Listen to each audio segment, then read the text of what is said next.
हाँ, तो मेरे डियर स्टूडेंट्स, क्लास 10 इलेक्ट्रिसिटी से आज का आपका लेक्चर या वीडियो नंबर आपका क्या है 9 है, यानी पार्ट 9 है इलेक्ट्रिसिटी से। आज हम बात करेंगे सीरीज कॉम्बिनेशन पे। इलेक्ट्रिक रेजिस्टेंस को सीरीज में किस तरह से जोड़ा जाता है, उसके फार्मूले क्या होते हैं, इस पर चर्चा किया जाएगा। तो चलिए देखते हैं। इलेक्ट्रिसिटी में आपका जैसा कि स्क्रीन पर लगा हुआ है, देख सकते हैं, combination of a resistance in a series and in a parallel. तो आज केवल बात होगी पैरेलल पे। किस पे बात होगी? सॉरी, सीरीज पे बात होगी। किस पे बात होगी? सीरीज पर। तो पहला पॉइंट है इसका series, resistance in a series. Resistance in a series पे बात होगी। तो देखते हैं, कंसीडर 3 रेजिस्टेंस। हमने लिया यहाँ पर एक रेजिस्टेंस, एक यहाँ लिया और एक यहाँ, 3 रेजिस्टेंस को लिया। इनके क्रॉस हमने पोटेंशियल दिया क्या? Capital V। क्या दिया? Potential capital V। और यहाँ पर माइनस, ये निगेटिव होगा और ये क्या होगा? पॉजिटिव। एक बैटरी है, एक सेल है। ये क्या है? सेल है। ठीक है। जो इसका बड़ा साइज दिख रहा है वो पॉजिटिव को रिप्रेजेंट करता है, और जो छोटा लाइन दिखाई दे रही है वो किसको रिप्रेजेंट करता है? नेगेटिव को। यहाँ का रेजिस्टेंस R1 है, ये R2 और ये आपका R3। तो यहाँ से समझिए, इस सेल से यानी इस बैटरी से यहाँ से करंट फ्लो होगी। क्या? I। क्या फ्लो होगी? I। ये current on each resistance will B same. Series combination में सब में सब रेजिस्टेंस के साथ आपका करंट क्या होगा? सेम होगा। यहाँ इनका पोटेंशियल हमने क्या माना? V1। इनका क्या माना? V2। और इनके बिटवीन का पोटेंशियल क्या है? V3। ठीक। तो सबसे पहले आपके बोर्ड में आता है तो आप फिगर बनाइएगा और लिखेंगे हम क्या? If 3 resistance R1, R2 and R3 are connected between A and B, are connected between A and B in a series.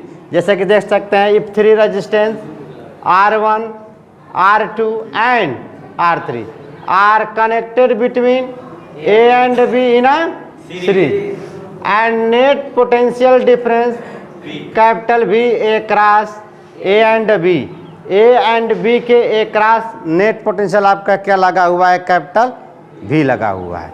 बात समझ में है? ऐसे फिगर बना लेंगे आप। लिखेंगे if 3 resistance R1, R2 and R3 are connected between A and B in a series and net potential difference across the end A and B is capital V. Then potential difference across each resistance will be different and current on each resistance will be same. ये properties होगी। Series combination में क्या होगी? Property. क्या properties होगी? Current on each resistance will B same but potential on each resistance will be different या changes. ठीक है। तो यहाँ पर हमने कहा कि electric current across each resistance is a same. प्रत्येक रेजिस्टेंस में, ईच रेजिस्टेंस में करंट आपका क्या होगा? सेम होगा। और ईच रेजिस्टेंस पर पोटेंशियल क्या होगा? डिफरेंट होगा। तो but potential difference on each resistance will be different. तो देयरफॉर नेट पोटेंशियल क्या लिखेंगे? V is equal to V1 plus V2 plus V3 according to Ohm's law. According to Ohm's law. Ohm's law किसको learn है बताइए? हाँ, आइए, कम confidence है ना? हाँ, आइए, ओम्स लॉ का डेफिनेशन बताइए। आइए, what is Ohm's law? Ohm's law states that if in a wire, if in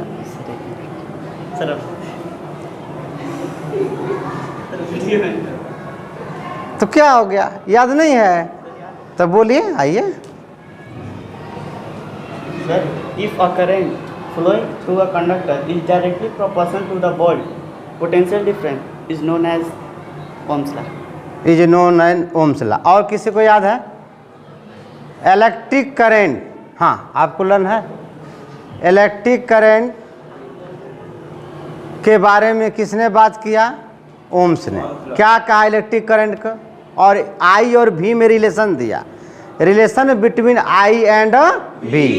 electric current flow in a conductor is directly proportional to potential difference, is directly proportional to potential difference, and its some materials that is temperature are unchanged, temperature are unchanged, unchanged बोले तो constant, unchanged बोले तो constant। यानी I directly proportional to V, directly proportional रखते हैं क्या है? R, V upon R हो जाएगा, यानी I directly proportional to V, directly proportional रखते हैं 1 upon R, where R is a proportionality constant, proportionality constant are known as electric resistance over resistivity.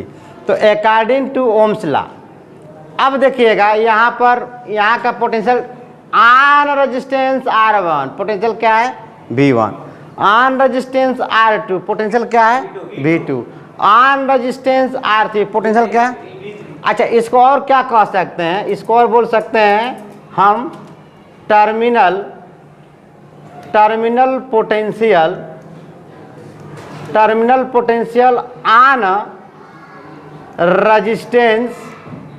On resistance क्या बोल सकते हैं? R3। अगर पूछता है कि पोटेंशियल डिफरेंस फाइंड कीजिए R1 के जीरो का, यानी उस R1 पर कितना पोटेंशियल ड्रॉप हो रहा है, तो उसे हम और क्या नाम ले सकते हैं? Terminal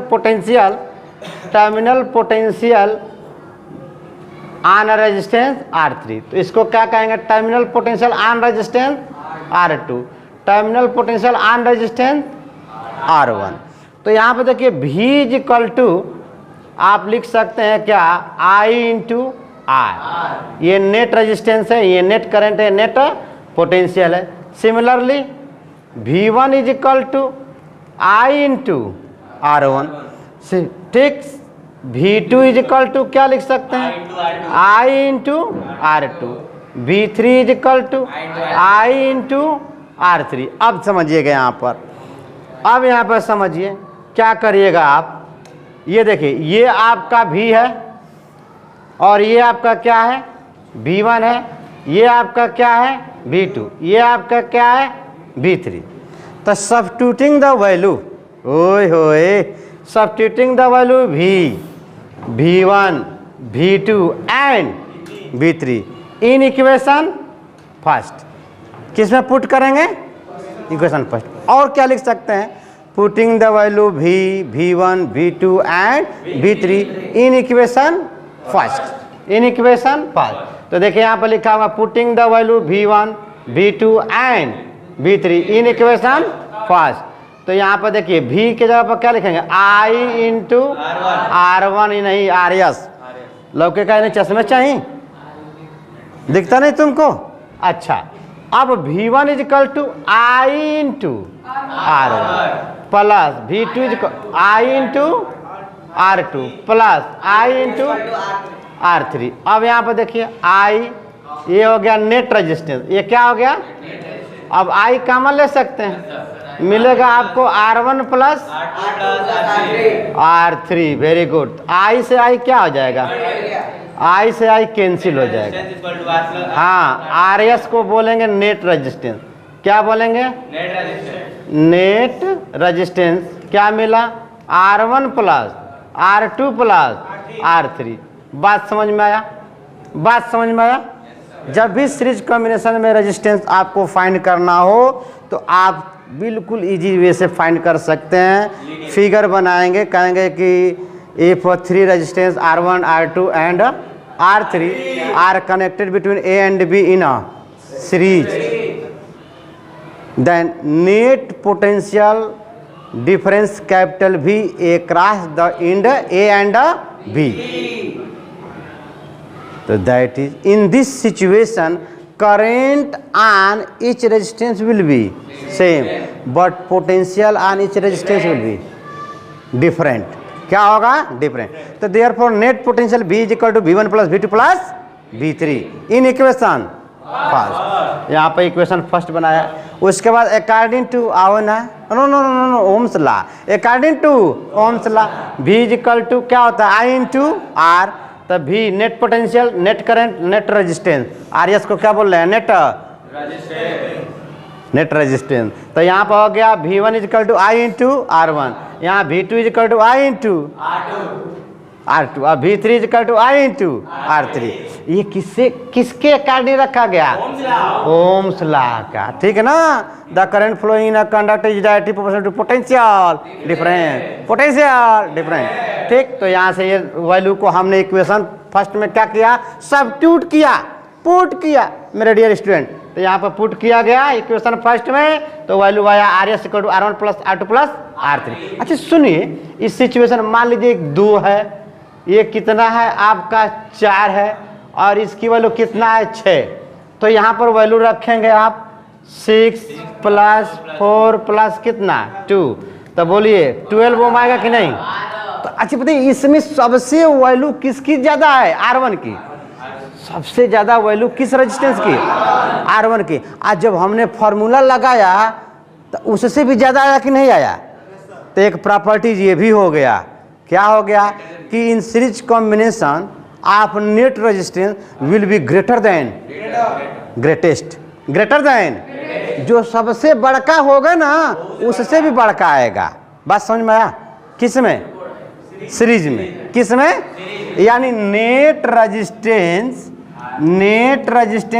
is sorry is greater than given resistance, given resistance. क्या इतनी बात समझ में आया? क्या इतनी बात समझ में आया? अच्छा 3 प्रॉपर्टीज हुई। कितनी प्रॉपर्टीज हुई? 3। पहला, current on each resistance will B same but potential on each resistance and net resistance will be greater than. कौन बताएगा? कौन बताएगा? हाँ बताएंगे? हाँ बोलिए, कौन बताएगा? यहीं तो बोलना है, बोलिए। आप बताएंगे? आप बताएंगे? याद हुआ 3 प्रॉपर्टीज याद हुआ किसी को? बताइए। इन आशीष यादव इसमें है कोई? 10C का क्लास है बस। आदित्य सिंह यादव। चलिए तो नेक्स्ट देखते हैं हम लोग। इतनी बात समझ में आया कि नहीं आया? बोलिए, किसी को कोई दिक्कत? चलिए नेक्स्ट देखा जाए। आप घर जाकर वीडियो अपलोड हो जाएगी, वीडियो को पॉज करके नोट कर लीजिएगा। आइए चेंज, देखिए ये बात समझ में आया? अच्छा अब देखिए थोड़ी सी यहाँ पर कला, न्यूमेरिकल कैसे आप सॉल्व करते हैं। देखिए यहाँ पर देखिए, सपोर्ट दैट यहाँ पर R1 है। क्या है? R1। और यहाँ पर क्या है? R2 है। और इनके across net potential capital V है। क्या है? Capital V। चलिए 12 वोल्ट का है। कितने वोल्ट का है? अच्छा ये आपका 6 ओम का है और ये आपका 3 ओम का है। ठीक, ये पॉइंट A हो गया और ये पॉइंट क्या हो गया? B। बात समझ में? यहाँ एक ट्रिक हम निकाल कर दिखाएंगे। देखिए दूसरी बात, चलिए थोड़ा आप इधर किनारे हो जाइए। आइए चलिए, ये आपका क्या रहा? क्वेश्चन रहा। इस क्वेश्चन में कह रहा है, ध्यान से समझिए, इस क्वेश्चन में कह रहा है R1 रेजिस्टेंस पर पोटेंशियल ड्रॉप क्या होगा, R2 रेजिस्टेंस पर पोटेंशियल ड्रॉप क्या होगा। समझ में आया? यानी terminal potential on resistance 6 ohm and terminal potential on resistance 3 ओम, या potential difference on each resistance. Calculate the potential difference on each resistance. अच्छा ये बताइए, करंटवा तो दोनों में सेम होगा ना? करंट दोनों में क्या होगा? ये एक बाप के 2 बेटे हैं तो बाप दोनों को दोनों एक ही नज़र से ना देखेगा। यानी current on each resistance will B same but potential on each resistance will be different. Concept समझ में आया? तो 2 तरीके से सॉल्व करता हूँ इस। यहाँ पर देखिए, सबसे पहले R1 R2 किस में है? सीरीज में। किस में है? सीरीज में, तो सीरीज के लिए फार्मूला R1 प्लस R2। ये नेट रेजिस्टेंस आ गया कि नहीं आया, बोलिएगा। अच्छा, तो V I is equal to क्या होगा, V upon R net resistance. अच्छा, V तो V ही रहेगा, नेट रेजिस्टेंस क्या है R1 प्लस R2। ये नेट करंट मिला कि नहीं मिला? अच्छा, अब आपको यहाँ पर V1 चाहिए, तो V1 इज इक्वल टू क्या लिखेंगे, I into R1। V1 is equal to I into R1। तो I को वैल्यू दिखाई दे रही है, I की वैल्यू क्या है, V अपान R1 प्लस R2 है कि नहीं है। I की वैल्यू V अपान R1 प्लस, और यहाँ पर क्या हो गया R1। तो यहाँ पर देख सकते हैं आप, R1 V कितना है 12, R1 कितना है 3, और R1 प्लस R2 कितना होगा 9 होगा ना। तो 3 3 जा, 3 4 जा, यानी R1 सॉरी V1 की वैल्यू कितना आ गई 4 वोल्ट आ गई। यानी ये terminal potential on resistance R1, on resistance R1 या ऑन रेजिस्टेंस 3 ओम, 3 ओम पर हमने पोटेंशियल ड्रॉप निकाला, कितना आया 4 वोल्ट। कितना आया? अच्छा, अब हमको V2 निकालना है, तो V2 निकालने के लिए क्या लिखेंगे, I इंटू, ये फार्मूला किसके अकॉर्डिंग आएगा, हाँ ओम्स लॉ के अकॉर्डिंग, ओम्स लॉ के अकॉर्डिंग फार्मूला आएगा। अब देखिए, तो V2 को निकालना होगा, तो I की वैल्यू क्या है V अपान R1 प्लस, तो V अपान R1 प्लस क्या लिख लेंगे R2, और R2 कितना ये हो गया। अच्छा, V की वैल्यू कितना है 12, R2 की वैल्यू कितना है 6। आज 6 और 3 कितना हो जाएगा 9, बोलो 3 3 जा 9, 3 2 जा, ऐसे कटाइए 4 2 जा 8 वोल्ट। अच्छा, चेक करना है कि हमारा सही आया है कि गलत आया है, तो दोनों पोटेंशियल को आप ऐड कर देंगे, तो आपके नेट पोटेंशियल क्या आना चाहिए, इक्वल आना चाहिए। क्या आना चाहिए, इक्वल। यानी देखिए V is equal to V1 plus V2, तो यहाँ पर कितना था 4 प्लस कितना आ गया 8, तो कितना आ गया 12 वोल्ट आया कि नहीं आया। तो इसके लिए आप ट्रिक बना लेंगे, इसको नेक्स्ट डे प्रूव कर देंगे। ट्रिक क्या होगा, V1 is to V2 is equal to R1 is to R2। तो जब V1 को फाइंड करना हो तो R1 को उठाएंगे और दोनों को सम कर देंगे, दोनों को सम करके नेट पोटेंशियल क्या कर देंगे, मल्टीप्लाई कर देंगे। बात समझ में आया? कब, जब करंट पूछता ना हो तब, विदाउट करंट का, विदाउट करंट का। देखिए ये फार्मूला आ रहा था, देखिए V1 is equal to R1 upon R1 plus R2 into net potential. V2 को जब फाइंड करना होगा तो R2 को उठाएंगे और दोनों को सम करके नेट पोटेंशियल चिपका देंगे फेविकोल लगाकर। क्या लगाकर, फेविकोल लगाकर, ठीक है ना, एकदम चिपक जाएगा, यानी ये यहाँ से निकाल लेंगे। ठीक है, ये क्या रहा आपका ट्रिक रहा, क्या रहा ट्रिक, विदाउट करंट का पोटेंशियल डिफरेंस निकालने का ट्रिक रहा on each resistance, on each resistance. Next मिलते हैं हम लोग पैरेलल के साथ। पैरेलल के बाद आपको सीरीज और पैरेलल पे न्यूमेरिकल कराया जाएगा। It's okay, bye, thank you for watching video.